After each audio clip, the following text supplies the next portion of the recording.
Hello guys, আসসালামু আলাইকুম। Welcome back to my channel Lutfa village cooking. তো বন্ধুরা, আজ খুবই মজাদার একটা নাস্তা রেসিপি শেয়ার করব। এটা কিন্তু বিকালে স্ন্যাক্স হিসাবে খেতে দারুণ লাগে। এই নাস্তাটা খাওয়ার পর কিন্তু আপনি চপ সিঙ্গারা খাওয়া একদমই ভুলে যাবেন, এতটা মজার হয় নাস্তাটা। আর তৈরি করতে কিন্তু খুবই অল্প সময় লাগে আর অল্প উপকরণে কিন্তু এই নাস্তাটা তৈরি করে নেওয়া যায়। চাইলে বাড়িতে মেহমান আসলেও ঝটপট এই নাস্তাটা তৈরি করতে পারো, বা বাচ্চার বায়না মিটাতেও কিন্তু এই নাস্তাটা তৈরি করে নিতে পারো।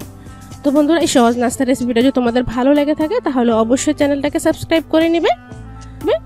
তো বন্ধুরা, চলো নাস্তার রেসিপিটা শুরু করি। তার জন্য প্রথমে নিচ্ছি এখানে 1 কাপ পরিমাণ আমি ময়দা। তবে এই নাস্তাটা ময়দা দিয়ে তৈরি করলে বেশি খেতে ভালো লাগে। তারপরে এতে দিয়ে দিচ্ছি পরিমাণ মতো লবণ, চামচ পরিমাণ দিয়ে দিচ্ছি এখানে কালো জিরা।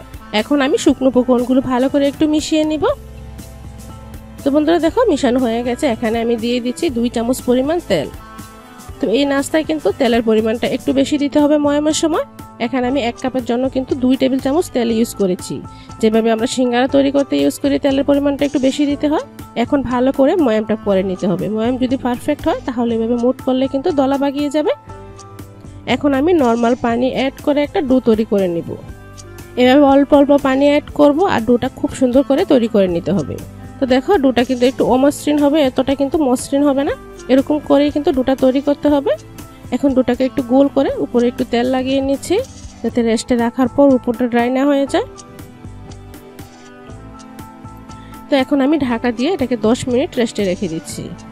তো এখন আমি ঝটপট একটা পুর তৈরি করে নিচ্ছি। তার জন্য প্রথমে নিচ্ছি এখানে আলু, পেঁয়াজ এবং সামান্য একটু দিয়ে দিচ্ছি মরিচ, স্বাদ মতো দিয়ে দিলাম লবণ, হাফ টিস্পুন দিয়ে দিচ্ছি এখানে গরম মশলা, হাফ টিস্পুন দিচ্ছি এখানে জিরার গুঁড়া, আর দিচ্ছি এখানে হাফ চামচ পরিমাণ চাট মশলা। তো এখন আমি উপকরণগুলো ভালো করে একটু মিশিয়ে নিব। তো দেখো, মিশানো হয়ে গেছে। এখন আমি পুরটা সাইডে রেখে দিচ্ছি। এর ফাঁকে কিন্তু 10 মিনিট হয়ে গেছে আমার। 10 মিনিট পর ফিরে এলাম। তো বন্ধুরা দেখো, এভাবে 2 হাতের মাঝখানে রেখে ভালো করে ডলে কিন্তু ভালো করে মেখে নিতে হবে। তো মাখা হয়ে গেলে এরকম বড় সাইজের করে আমি 2টা লেচি কেটে নিব। এখন 2 হাতের সাহায্যে এভাবে লেচিগুলো একটু গোল শেপ দিয়ে নিচ্ছি।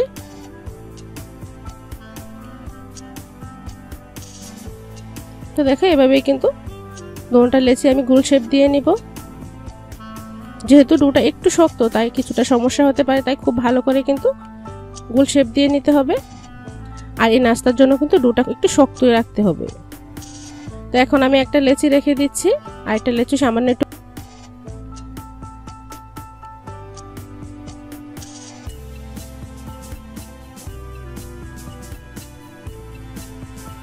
তো বন্ধুরা, আমার চ্যানেলে কিন্তু এরকম আরো অনেক মজার নাস্তার রেসিপি বা রান্নার রেসিপি দেওয়া আছে, চাইলে কিন্তু তোমরা দেখে নিতে পারো। তো আজকে রুটিটা দেখতে পাচ্ছ আমি একটু মোটা করে বেলে নিয়েছি, একদম পাতলা করে বেলতে হবে না। এখন আমি এগুলা কেটে নিব। কাটার জন্য এরকম একটা গ্লাস নিলাম, গ্লাস একটু তেল লাগিয়ে নিচ্ছি যাতে লেগে না যায়। তো এখন গ্লাসের মুখ দিয়ে আমি কেটে নিচ্ছি। চাইলে কিন্তু কুকি কাটার বা যে কোনো জিনিস দিয়ে তোমরা এভাবে কেটে নিতে পারো। তো সবগুলো কাটা হয়ে গেছে। এখন আমি একে একে সবগুলো সাইডে রেখে দিচ্ছি। এভাবে কিন্তু প্রথমে সবগুলো কেটে নিতে হবে। আমি তোমাদের একটা তৈরি করে দেখাচ্ছি। ভিতরে সামান্য একটু পুর দিয়ে দিলাম, যতটুকু প্রয়োজন ততটুকু কিন্তু পুর দিতে হবে, বেশি পরিমাণে দেওয়া যাবে না। তারপর সাইড থেকে এভাবে ভালো করে সিল করে নিতে হবে পানি দিয়ে, যাতে পানিটা দেওয়ার কারণে কিন্তু এভাবে ভালো করে চেপে সিল করলে কিন্তু ভাজার সময় আর এটা ফেটে বের হয়ে যাবে না। তাই ভালো করে পানিটা লাগিয়ে এভাবে চেপে কিন্তু সিল করতে হবে। এই নাস্তাটা কিন্তু ভাজার পর অনেক বেশি ফুলকো হবে, তাই সিলটা কিন্তু ভালো করেই করতে হবে। তো দেখো, একটা নাস্তা তৈরি হয়ে গেল কত সহজে। এইভাবেই কিন্তু সবগুলো নাস্তা আমি তৈরি করে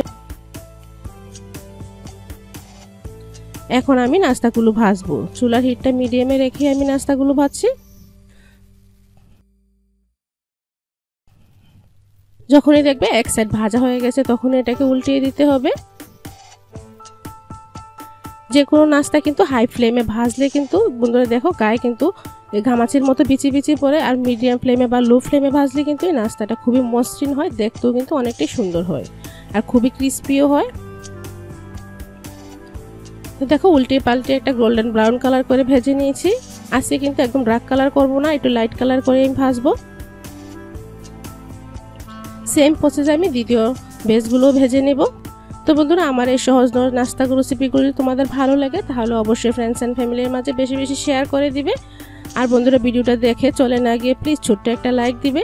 আর ছোট্ট একটা লাইক এবং কমেন্টের অপেক্ষায় কিন্তু আমরা থাকি। তোমার ছোট্ট একটা লাইক এবং কমেন্ট আমাকে কিন্তু অনেক দূরে এগিয়ে যেতে সাহায্য করবে আর এরকম নতুন নতুন ভিডিও তৈরি করতে আগ্রহী করবে।